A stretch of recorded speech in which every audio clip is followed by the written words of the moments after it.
శ్రీమాత్రే నమ. జయ గురు దత్తాత్రేయ నమ. సింహరాశి వారికి సుమారుగా ఆగస్టు 7వ తారీఖు వరకు కూడా రాశి యందే శుక్రగ్రహ సంచారం. ఇది చాలా ఆనందకరమైన విషయమే.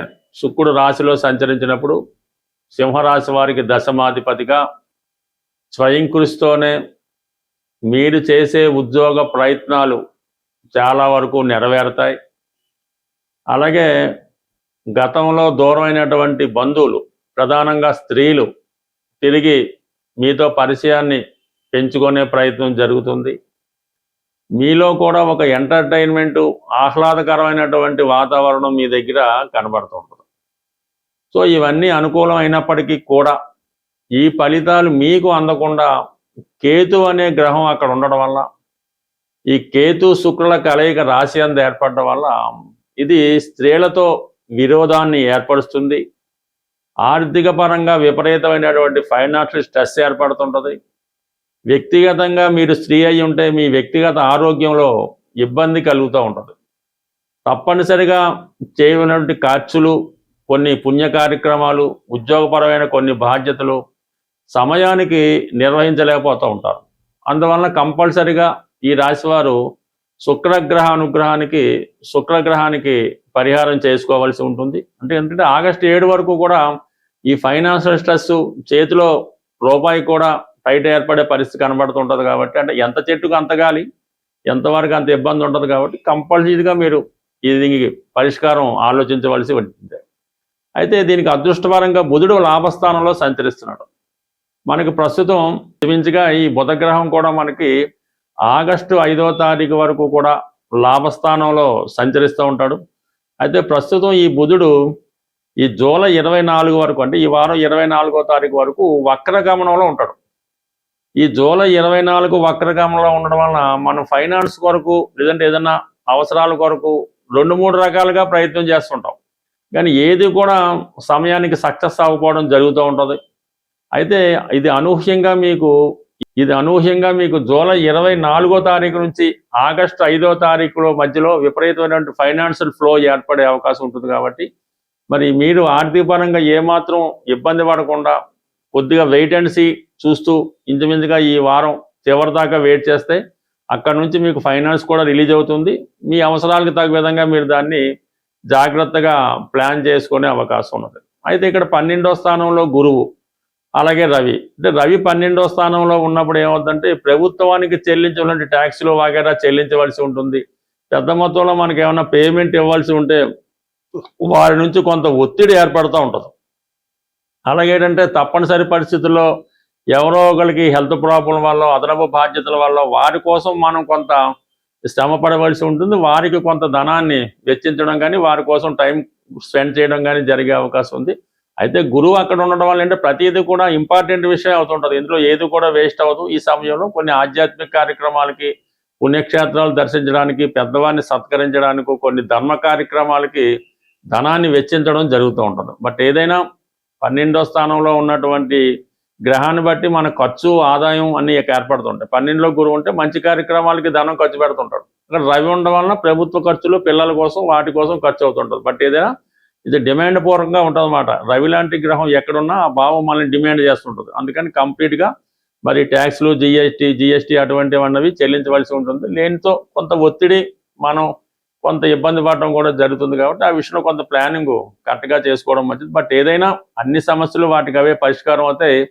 మీరు ఓపిక పట్టవలసిందల్లా కొద్దిగా ఈ 19వ తారీఖు వరకు ఖచ్చితంగా ఓపిక పడితే ఫైనాన్స్ పరంగా అనుకూలంగా ఉంటుంది. దశమంలో ఉన్నటువంటి కుజుడు దిగ్బలుడై ఉండడం వల్ల ప్రతి సమస్య మీకు ఎంత కఠినమైందని దాన్ని చాలా ఈజీగా సాల్వ్ చేసుకుంటారు. చాలా కాన్ఫిడెన్స్గా ఉంటారు. ఇది గవర్నమెంట్ ఉద్యోగస్తులకు కానీ, రాజకీయ రంగంలో ఉన్న వాళ్ళకి, పెద్ద పెద్ద వ్యాపార సంస్థల వారికి కూడా ఎంత సమస్యలు వచ్చినా కూడా దాన్ని ఏమాత్రం బెదరకుండా ధైర్యంగా నిలబడే ధైర్యాన్ని కుజుడు మీకు దశమ స్థానంలో దిగ్బలుడై ఇవ్వడం జరుగుతుంది. కాబట్టి మీరు ఏదైనా ఏ సమస్య వచ్చినా కూడా ధైర్యంగా నిలబడడం, కొద్దిగా టైం తీసుకుంటే అన్ని సమస్యలు వాటికి అవే సాల్వ్ అవుతుంటాయి. ఇటు వచ్చి మనకి అష్టమ శని ప్రభావం వల్ల, కొన్ని కారణాల వల్ల ఏంటంటే మనం అనుకున్న సమయానికి చేయలేకపోతుంటాం. మరి ఈ కారణం వల్ల ఏంటంటే కంప్లీట్గా ఈ అష్టమ శని ప్రభావం నుంచి బయటపడడానికి తగు విధంగా పరిహారం చేయించుకోవడం. మరి రాశిలో ఉన్నటువంటి శుక్రుడు కేతువుతో కలిసి ఉండడం వల్ల ఈ శుక్ర అలాగే శని గ్రహాలకి పరిహారం చేసుకుంటే ఈ సింహరాశి వారికి మంచి మంచి అవకాశాలు ఈ సమయంలో వచ్చే అవకాశం ఉంటుంది. తీవ్రమైన ఆర్థిక ఇబ్బందులతో ఇబ్బంది పడుతున్నవారు, అలాగే భార్య వలన కానీ స్త్రీల వలన కానీ అంటే తల్లి వలన అక్క చెల్లెల వల్ల ఇబ్బందులు పడుతున్న వాళ్ళు వారు కొంచెం కష్టమైన చాలా ఓర్పుతో ఈ ఆషాఢ మాసం జరుగుతుంది కాబట్టి ఇప్పుడు కానీ వీలైతే ఇప్పుడు, లేని పక్షంలో శ్రావణ మాసంలో కొల్హాపూర్ మహాలక్ష్మి అమ్మవారి ఆలయాన్ని సందర్శించవలసి ఉంటుంది. సందర్శించి అమ్మవారికి ఇక్కడ ఆనవాయిగా చీర, కొన్ని ఫ్లవర్స్, ఒక కొబ్బరికాయ ఇవి అమ్మవారికి ఇవ్వడం జరుగుతూ ఉంటుంది. అవి మీ స్థాయిని బట్టి ఈ తాలిబొట్టు, పసుపు అన్నిటితో పాటు అమ్మవారికి సమర్పించండి.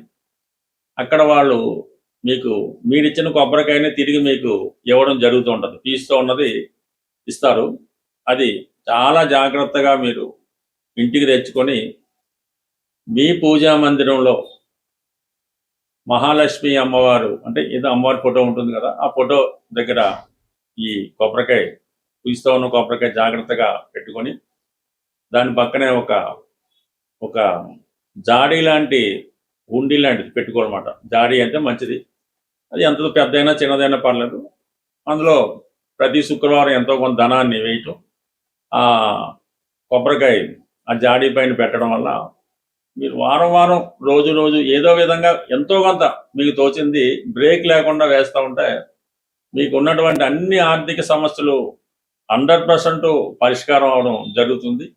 భార్యాభర్తల మధ్య, స్త్రీల మధ్య విభేదాలు కూడా చాలా వరకు పరిష్కారం అవుతాయి. అలాగే ఈ ఆషాఢ మాసంలో మీరు ఏ ప్రాంతంలో ఉన్న మీ గ్రామ దేవత దేవాలయాన్ని దర్శించి మరడమ్మవారు, మావుళ్ళ అమ్మవారు కంప్లీట్గా అక్కడ ఆనవాయితీ ప్రకారం అమ్మవారికి చీరా, జాకెట్టు, పసుపు, కుంకాలు సమర్పించడం వల్ల కంప్లీట్గా మీలో ఉన్నటువంటి ఈ ఆర్థిక సమస్యలు, కుటుంబ సమస్యలు పరిష్కారం అవడం 100% ప్రాక్టికల్గా జరుగుతుంటాయి. మీరు చేసి చూడండి. 100%గా 1000% ఇది జరిగి తీరుతుంది. ఇందులో విశ్వాసం ఇంపార్టెంట్.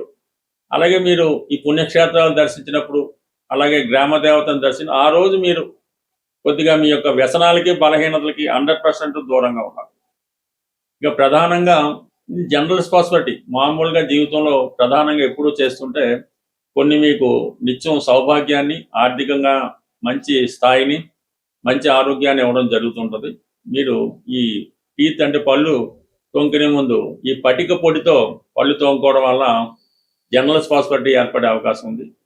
అలాగే కుదిరినప్పుడు ఆవుకి పచ్చగడ్డి అప్పుడు చక్కగా వీలైతే మీరే సేకరించి ఆవుకు పెట్టడం వల్ల కూడా మీకంటే ఇది ఉండటం వల్ల ఏంటంటే మీకు బుధుడు యాక్టివేట్ అవుతుంటాడు. బుధుడు ఎంత బలంగా ఉంటే ఈ యొక్క వ్యాపారం, ధనం, చదువు అంత అభివృద్ధికరంగా ఉంటుంది. మరి కొన్ని సందర్భాల్లో అవకాశాన్ని బట్టి ఏదైనా ఒక టెంపుల్లో ఈ శనగలు అంటే కాబూలి శనగలు, పంచదార, గోధుమ పిండి ఈ 3 ఐటమ్స్ ఆ టెంపుల్లో డొనేట్ చేయడం వల్ల మీకు ప్రాస్పరిటీ బాగుంటుంది. అలాగే ఏదైనా అమ్మవారి ఆలయంలో బాగా సుగంధాన్ని ఇచ్చే అగరబత్తీలు అమ్మవారి ఆలయంలో ఇవ్వటం వల్ల ప్రతిరోజు అవి వెలిగించడం వల్ల సుగంధభరితంగా ఉండాలి. మంచి కాస్ట్లీవి అమ్మవారి దేవాలయంలో ఉన్నాయి. కానీ మీరు పూజా మందిరం మెయింటైన్ చేస్తుంటే సాయంకాలం సూర్యాస్తం అయిన తర్వాత అటువంటి అగరబత్తిని మీ యొక్క గృహంలో అమ్మవారి ముందు వెలిగించడం వల్ల అది గృహం అంతా వ్యాపించడం వల్ల ఇంట్లో పాజిటివ్ ఎనర్జీ రావడం జరుగుతుంటుంది. ఇది బెస్ట్ రెమెడీ. అసలు దీనికి తిరిగే ఉండదు అన్నమాట.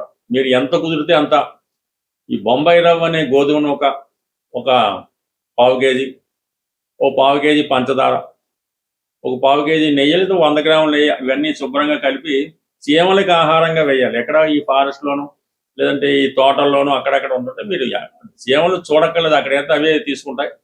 ఈ విధంగా ఇవి మీరు ఈ కొద్దిపాటి రెమెడీలు నిత్యం ఏదో ఒకటి చేయడం వల్ల వీలైతే మీకు చెరువులు అలాంటివి ఉంటే చేపలకి బిస్కెట్లు, చిన్న చిన్న బిస్కెట్ ముక్కలు ఆహారంగా వేయడం వల్ల కూడా ఈ మూగజీవులకి మీరు ఎంత తృప్తి చేయగలిగితే మరి మీకు అంత ప్రాస్పరిటీ వచ్చే అవకాశం ఉంటుంది. స్వస్తి.